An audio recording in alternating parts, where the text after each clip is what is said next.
Hi guys, welcome.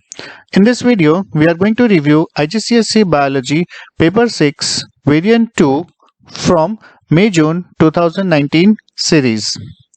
Okay, so as I always say, as soon as you get your paper, go through the instructions given on the front page of the question paper. Read the instructions carefully and follow the same. Also check out for any special instructions given by the invigilator or supervisor during the exam and follow the same very carefully. Alright, so now let's open the paper and check it out.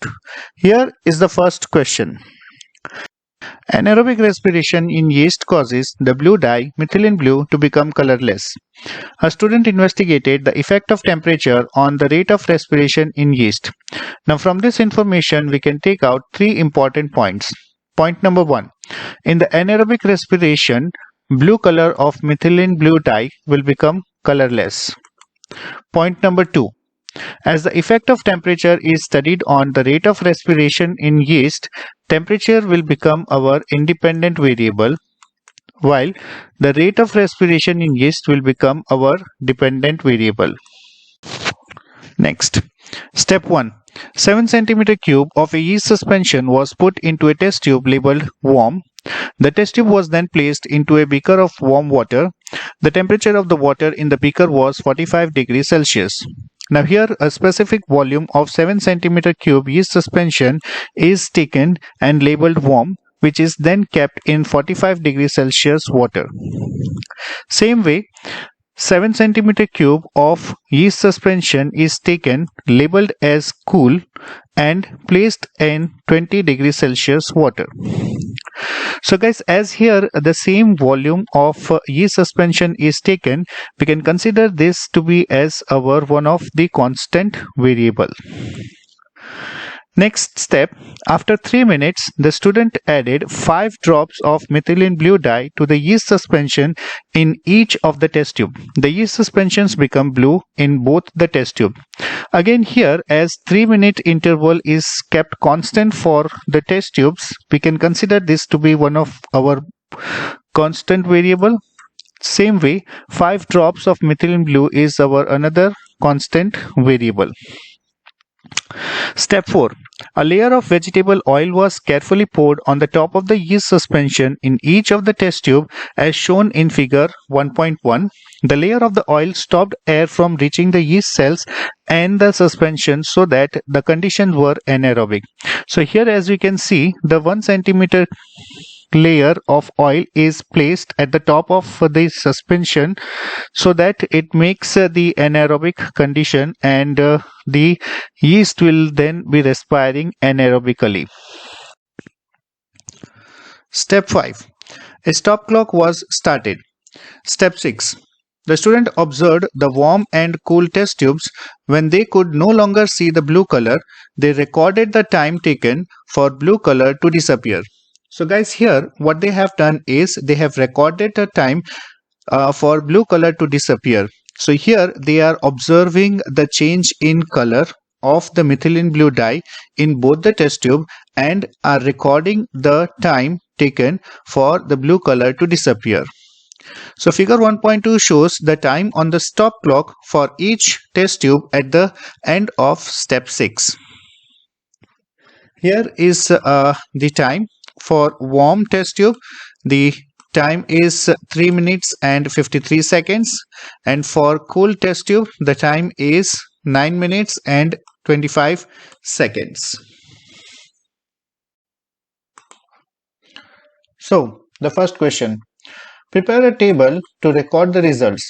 Convert the times shown in figure 1.2 to seconds and record them in your table. Now guys, here this is very much simple. We have to make an observation table, and in our observation table we have to record the time in seconds. It is already been asked to us. So how we can make an observation table? We have to consider one, that is the test tube condition, okay, and second the time. So we'll be making up 2 columns, one for the test tube and second for time taken for the blue color to disappear. And remember to mention the units over here second, because it is already been asked in the question. So we make the table like this. So for first test tube, that is for the worm, we calculate the time in seconds. It's already been given 3 minutes and 53 seconds. So the time in seconds will be 3 into 60, that is 180, and 53 seconds already given, so plus 53. So our answer is 233 seconds. Same way for the cool test tube, we calculate the time as 9 minutes. So 9 into 60, so it becomes 9540 seconds plus 25, which is already there.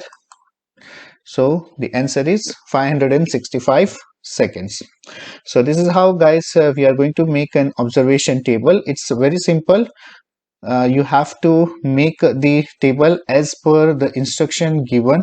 The question is asking you, the same way you have to make the observation table.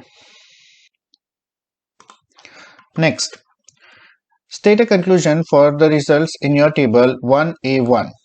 Now guys, from the observation table, we can clearly see that in warm condition, the time taken for blue color to disappear is less compared to the cool condition, right?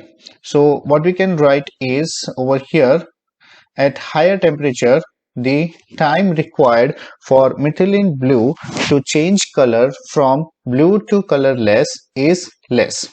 Or else you can write in the reverse argument as at low temperature, the time required for methylene blue to change color from blue to colorless is more. Either of the statement would be accepted. Next, step number 7. The student used a thermometer to measure the temperatures of warm water beaker and the cool water beaker at the end of investigation. So figure 1.3 shows the temperatures on the thermometer at the end of investigation. So this is for the warm water beaker and this is for the cool water beaker. Complete table 1.1 by recording the temperature in the beakers at the start and at the end of the investigation. So guys, we have already noted down that in the warm water, the starting temperature was 45 degrees Celsius. Okay, remember not to write the unit over here in the cell. It's already given in the column heading, so never write the units in the cells of the table. So note down the temperature at the end over here. This is warm water beaker, so this is basically considered to be as 35 degrees Celsius. So we can note down as 35 over here. Same way for the cool water, the starting temperature was 20 degree and the end temperature is over here. We can note down, mark as 15 degree Celsius. Okay. Next, identify the variable that was changed, independent variable in this investigation. So we have already noted that down. The independent variable is the temperature. Next, identify two variables that were kept constant in this investigation. So the two variables we have already noted down. Again, the constant variables can be as volume of yeast suspension, which was kept 7 centimeter cube, and the volume of methylene blue dye, which was 5 drops. Also, beside this, you can consider the time period required in both the test tube for coming down to the same temperature, that is 3 minutes. So next one is identify one possible source of error in step number 6 and suggest an improvement for this error. So guys, here the step number 6 was when a student recorded the time required for the change in color of the methylene blue dye. Now this is basically a subjective error because it changes from person to person. So for this, we can write down error to be as observing change in color through naked eyes is subjective. Now always remember, in this type of the question, whenever you are observing the change in color, you can write an improvement to be as using instrument to note down the change in color. The instrument is colorimeter. So you can always have this thing handy. The next is the data you have recorded in table 1.1 indicate that there is a source of error with the method used in this investigation. Identify the possible error and suggest an improvement to the method to reduce the effect of this error. Now guys, this is again very much simple. In the table 1.1 we have recorded the starting and ending temperature of the particular investigation. So at start the temperature was something and at end the temperature has been changed. So this is basically an error. Throughout the investigation the temperature of the medium, right, has to be kept same. So we can note down the error as temperature of the test tubes in not constant throughout the investigation, and improvement can be student could have used a thermostatically controlled digital water bath. So this is again an instrument which can be used to maintain the temperature throughout the investigation for each test tube. I hope you got the idea. Next is anaerobic respiration in yeast produces a gas. State the name of an indicator which could be used to show that the gas is carbon dioxide and state the expected result. So here guys, we already have been studying about so many different types of the indicators which can be used to identify the presence of carbon dioxide. It can be a hydrogen carbonate indicator, it can be lime water, which is really most studied example of the indicator for carbon dioxide. So you can write down either of that. I have considered indicator as lime water, and expected result is the presence of carbon dioxide will turn the lime water milky. Next, this is the last sub question of question number 1. Anaerobic respiration in yeast cells also produces ethanol. In high concentration, ethanol can slow down the rate of respiration. Plan an investigation to determine the effect of different concentrations of ethanol on the rate of respiration in yeast cells. Now guys, this question is very significant as this carries the maximum marks. It is a 6-marker question. In this type of question, a hypothesis is given which needs to be tested with an investigation. While planning the investigation, keep in mind to be clear, precise, and straight to the point.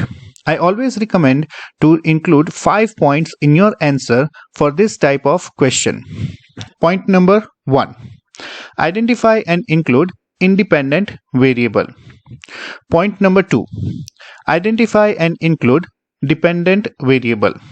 Now, these two variables can be easily identified from the information given in the question. So, in this question, independent variable is the concentration of ethanol as this is being changed, while the rate of respiration is the dependent variable as it is expected to change as per the different concentrations of ethanol. Point number 3. Include a few constant variables. Remember to mention the type, concentration, volume, amount, time, temperature, pH, or any specific values of these variables to show as they are used as constant throughout the investigation. Point number 4. A short and clear methodology for the investigation. And finally, point number 5. At least one relevant safety method to be followed, which can be use of safety goggles, gloves, or lab coat to avoid the accidental contact of hazardous or toxic chemicals with eyes or skin. So guys, if you use all these points correctly in your answer, then you will definitely score maximum credits in this question. So considering all the 5 points, we can plan the answer in a way. We start with the independent variable, taking 5 different concentration with the specific volume of 2 centimeter cube, and then we continue with taking down the other variables. Methylene blue 0.5 centimeter cube, this can be used as a constant variable. 7 centimeter of the yeast suspension, that can again be considered to be as a constant variable, and continue writing the answer. So guys, if you just consider the 5 points from this and you write your answer in this same way, you will definitely score maximum credits in this question. So guys, here we are completing the question number 1, which is 20 marks in total. Next, question number 2.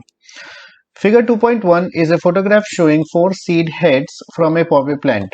This is the figure given to you, and the magnification of the figure is already been stated as 1.6. The question is asking, draw a large diagram of the seed head labeled A. Now guys, this is what is called to be as drawing a plant diagram. They are asking you to draw the figure which is already given to you, right? And from this part A is to be drawn. Now remember guys, this is a 4-mark question, and while drawing the plant diagrams, a very basic thing has to be kept in mind. Now what is this basic things is that you need to have some rules to be followed to draw the plant diagram. What are the rules? Let's see. First is size. Always remember guys, the size what you are drawing of the figure should be bigger or larger than given to you. The second rule is outlines. Remember, outlines has to be single, clear and continuous. Remember to make the lines very clear, and it should not be hazy, it should not be overlapped, it should not be broken. So just keep this thing in mind. Outlines has to be single, clear and continuous. The third rule is the layers and labels. So many of the times labels are not asked, but whenever it is asked, you need to label your diagram. Layers, all the layers which is present in the given figure, that layers has to be there in your diagram, in your plant diagram what you are drawing. And the fourth one, the dimensions.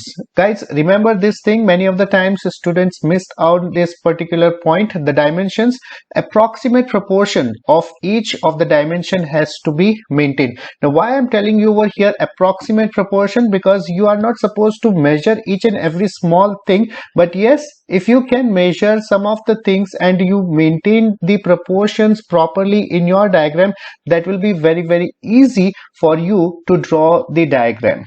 Okay, so once understanding all those 4 important points named to be as SOLD, SOLD, let's start drawing the diagram. So in this, first thing has to taken care is of the stigmatic rays. So in the particular given figure, what you can see over here, there are some rays which are coming out. These are the stigmatic rays from the particular seed head, right? Now in this stigmatic rays, first thing is you need to count the number and then draw this stigmatic rays. So this is the first step you can have for drawing the plant diagram.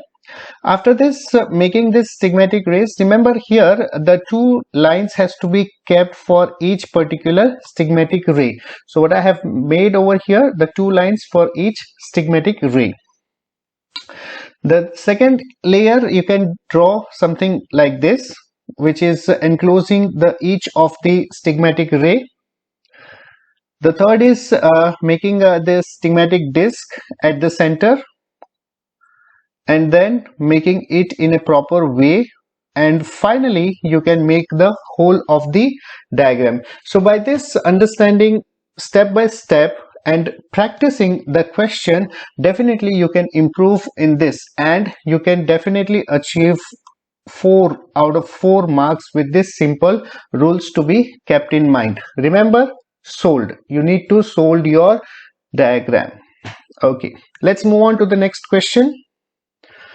Measure the length of the line PQ on figure 2.1, include the unit.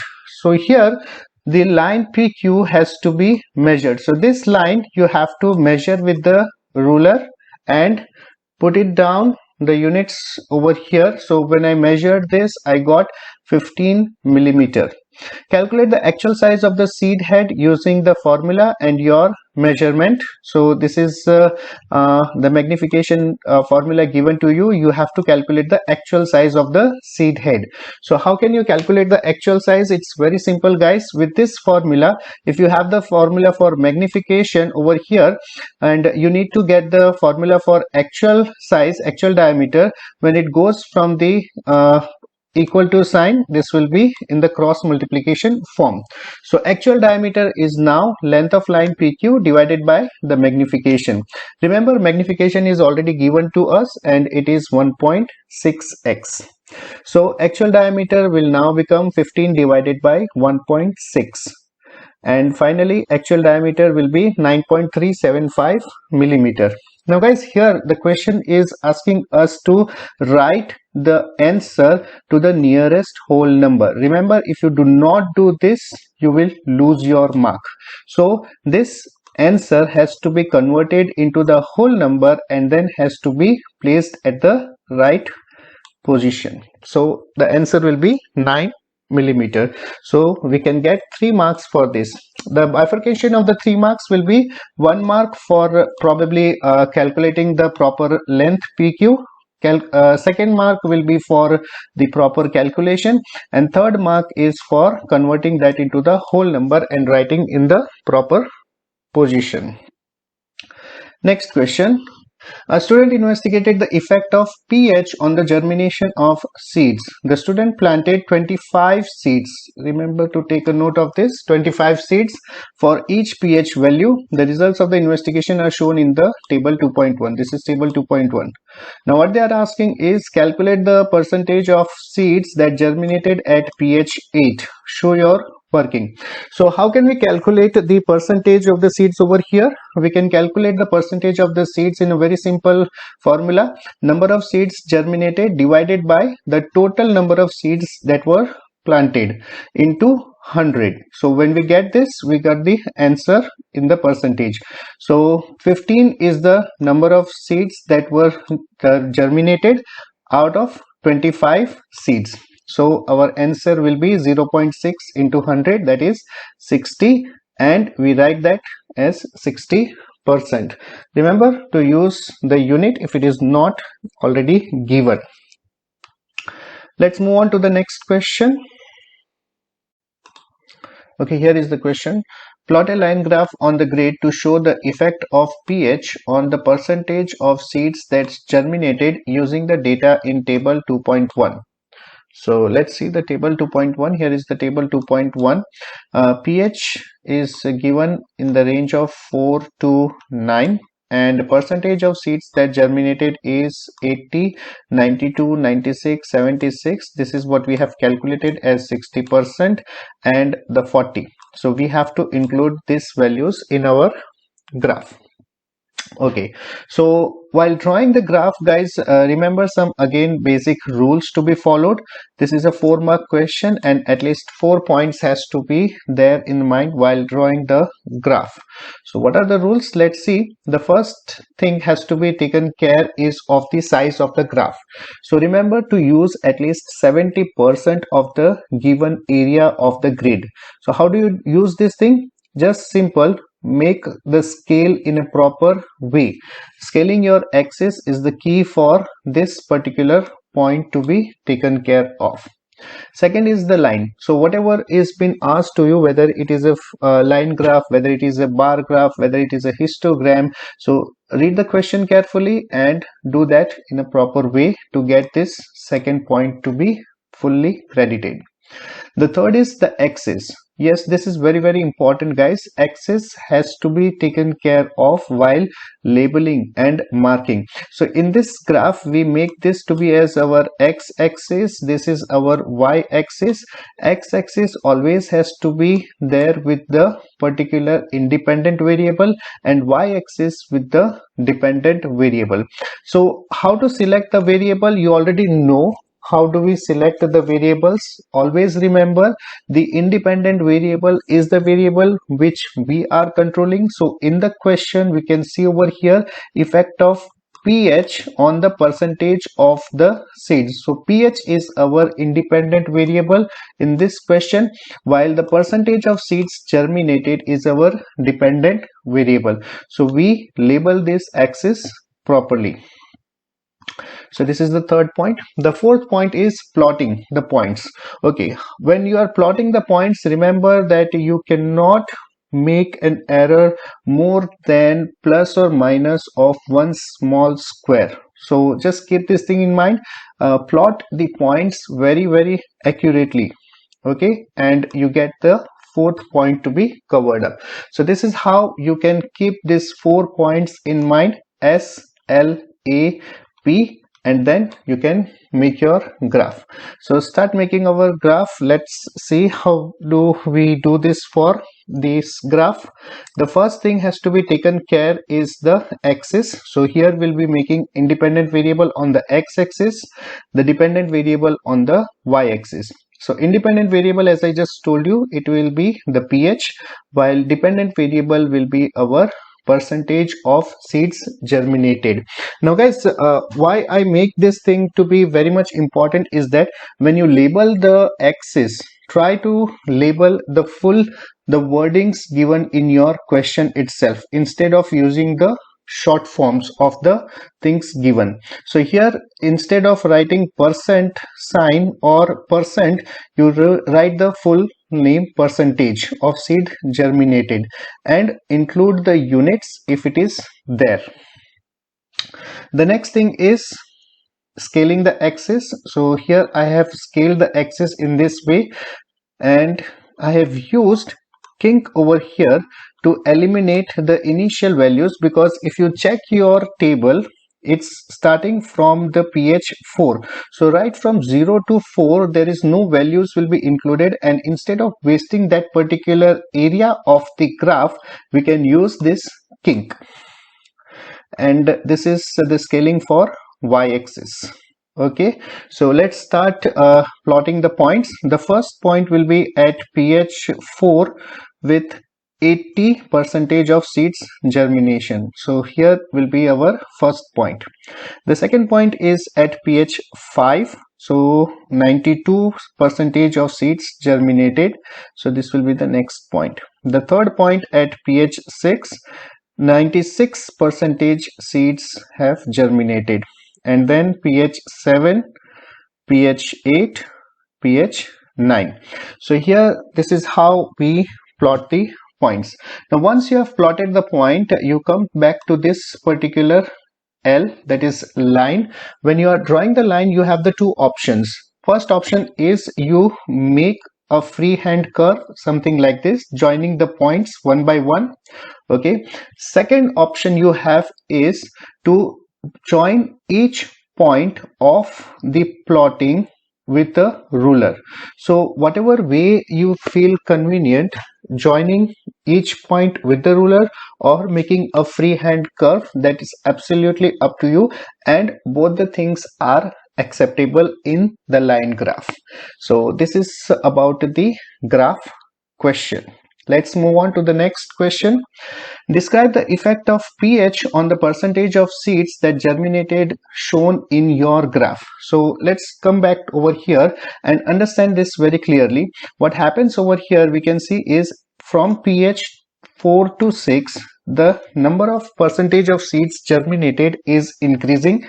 From pH 6 onwards, it is decreasing. Maximum is at pH 6. So this is what we can see in our graph and what we have to include in our answer, because this is a describe question. So we can clearly write the answer as the percentage germination of the seeds increases from pH 4 to pH 6 and then decreases as pH increases. Maximum percentage of seeds germinated at 6, while minimum percentage germination is at 9. Okay, the next question. The student wanted to obtain a more accurate value for the optimum or best pH for the germination of seeds. Suggest further investigative work that the student could carry out. So in this question, it's very simple. The range of the pH taken was too much larger, so we can suggest the student to get the particular investigation at more narrow pH range. So this is how the student can investigate with the smaller or narrow pH range. The next question is, during germination, the starch within seeds is broken down to form the reducing sugars. Describe how you could test a sample of germinating seeds to find out if reducing sugars are present. Now this is a very simple straightforward question from the biomolecules topic. You are supposed to give an test to determine the reducing sugars in a sample. Now most of the time students just miss out very important point over here, that they start to write directly about the Benedict's test. But guys, here you need to first get this sample, right? So here germinating seeds are there. So from germinating seeds you need to get the reducing sugar extracted out, and then you will be testing Benedict's test on this reducing sugar. So you have to start your test with a simple concept of getting out the reducing sugars by grinding the seeds, so that the reducing sugar can be extracted out, and after that you can continue with the Benedict's reagent test. So guys, this is all about the paper, and here we complete the review of this question paper. Thank you so much for watching the video.